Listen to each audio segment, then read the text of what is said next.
The MCU is attempting to stage a big comeback this year, with a whole slate of projects prepared meant to instill hope in its fanbase, and Captain America Brave New World is the first step in achieving that goal. Well, besides the movie actually called First Steps, that is. Brave New World focuses on Anthony Mackie's Sam Wilson, who's now fully cemented in the Captain America persona as he attempts to help President Ross, played by Harrison Ford, solve an international conspiracy. The mystery soon snowballs as the new captain finds himself in need of allies both old and new, as even darker secrets appear, threatening to tear the world apart. Now, to the credit of Marvel's marketing department, there hasn't been many other story details revealed besides what I just said, so I will do my best to also keep it vague. But as you can probably tell from both my description and the trailers, Disney is obviously attempting to recreate the success that it had with The Winter Soldier. The Captain America character really found his stride when the studio put him in a political thriller type escapade. And I will say, one of the movie's strengths is its ability to maintain that tone throughout its runtime. And as I stated earlier, Marvel is attempting to mount a massive comeback after a string of disappointing projects. I did proclaim in my Guardians of the Galaxy 3 review that that film would be the last great Marvel movie. While I was half joking, I made that comment to illustrate that the studio appeared to be making a series of baffling decisions regarding their slate of characters, and there seemed to be no signs of them shifting course. And the Captain America trilogy is tied with the Guardians trilogy as being Marvel's most consistent franchises, so there was some hope for this project to be good based off of that. But full disclosure, I wasn't the biggest fan of the Falcon and the Winter Soldier Disney Plus series.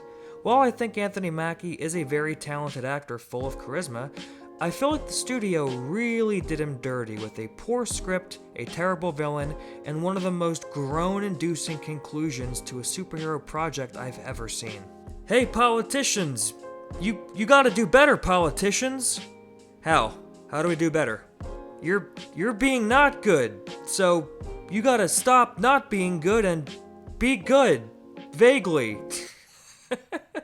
God, I hate that show so much. So that disappointing series, coupled with reports of extensive reshoots and delays, caused my excitement for Captain America Brave New World to be at an all-time low. Which is disappointing because despite the medium becoming stale, I still love comic books and comic book movies. I am legitimately excited for Fantastic Four, and the Thunderbolts doesn't look like a steaming pile of flaming garbage. And I do think that those projects are going to end up being good, which is why I believe Kevin Feige chose to dump this movie in February beforehand to soften the blow, because Captain America 4 is sadly an absolute disappointment, in ways that I didn't even imagine that it could have been beforehand. Honestly, I wasn't going in expecting a masterpiece, but holy crap, I was expecting at least a solidly entertaining thriller with likable characters and decent action sequences. But you can tell that significant portions of this film were reshot and cut to ribbons in its final editing process. Now, I've heard conflicting reports over whether this film was reshot 4 separate times or if the reshoots were all contained to a 30-day period. But no matter how long the duration of the reshoots were, you can tell that this film was obviously affected by them either way. This is made most notable by the movie's dialogue. Now obviously, you need exposition to fill us audience members in on all the crap that's been going on behind the scenes. One character walks into a room and tells us what's been going on. It's standard practice for dialogue to be used in this way to give us info to fill us in. But this movie handles exposition in one of the most horrendous ways I've ever seen a modern blockbuster do. I remember reading a recent report that Netflix issued a mandate for all of their movies to have super blatant dialogue used to explain things that can be heard in the background and still be understood by people only passively watching it. Brave New World suffers from this exact kind of problem, with some of the most on-the-nose and stilted dialogue I've ever heard. None of it feels natural, and you can tell that a large chunk of it was added in through ADR and post-production because of the ever-changing script. I have no doubt that there was a better version of this movie that existed at some point, but sadly Brave New World ends up becoming yet another victim of corporate Hollywood's reshoot process. And I know that there's a better movie that exists because there is some solid stuff here. Anthony Mackie is a charismatic actor, and that energy still shines through. He has never delivered a poor performance as Sam Wilson, and he doesn't break that streak here. Also great is Harrison Ford stepping into the role as Thaddeus Ross after the untimely passing of William Hurt. Ford has a tendency these days to either show up to work or show up completely checked out, and this is something that he's actually showing up to. Ford has a lot of the movie's emotional heavy lifting to do, which he handles in spades. The concept of this established Marvel character being elected to the office of the president opens up so many interesting possibilities for a Captain America political thriller story. It seems like the perfect setup. And again, without getting too heavy into spoilers, there are numerous ideas here that could have made for a solid film. I feel like Kevin Feige has a checklist in his office of all the lingering story threads from previous MCU movies that he wants to pay off in some way, shape, or form. Brave New World feels like Feige trying to check off 5 of those threads at once, but in his effort to try to tie a lot of these larger universe threads together, you end up alienating the new Captain America in his own freaking movie. When you have multiple characters coming in from another franchise to resolve past emotional arcs, you end up having your flagship character feel completely out of place. It makes for a similar situation of you showing up to a high school graduation without actually knowing anyone who's graduating. You're just standing around, seeing people smiling and happy, and you're going, "Hey, I'm really happy for you all, even though I don't really know you."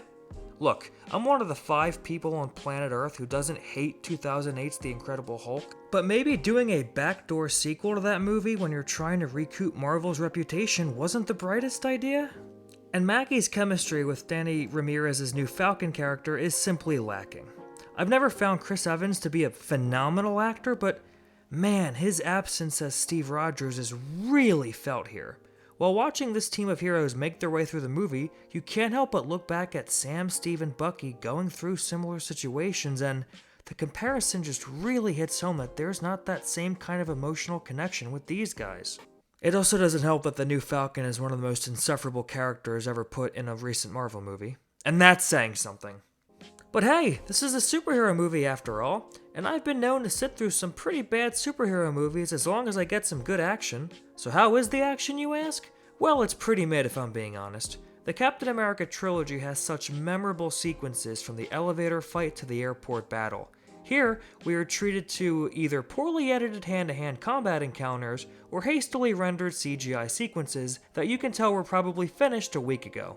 Look, man, I can get through the weakest of storylines if you at least give me some pretty visuals to look at. But if you can't even do that, then what are we doing?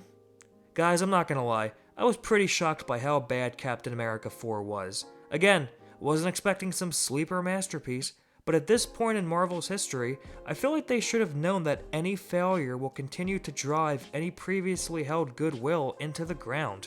Now look, this isn't an absolute tonal disaster in the way that X-Men Apocalypse was, where different scenes occur that feel like they're from different movies. You can tell that the creative team behind the scenes is trying their best to recreate that Winter Soldier magic. It is a political thriller through and through, but no matter how many times you try to copy the same recipe, if your ingredients are different, you are going to end up with a different result. Oh well, better luck next time? I'm gonna give Captain America Brave New World a D+, as in this should have been released on Disney+.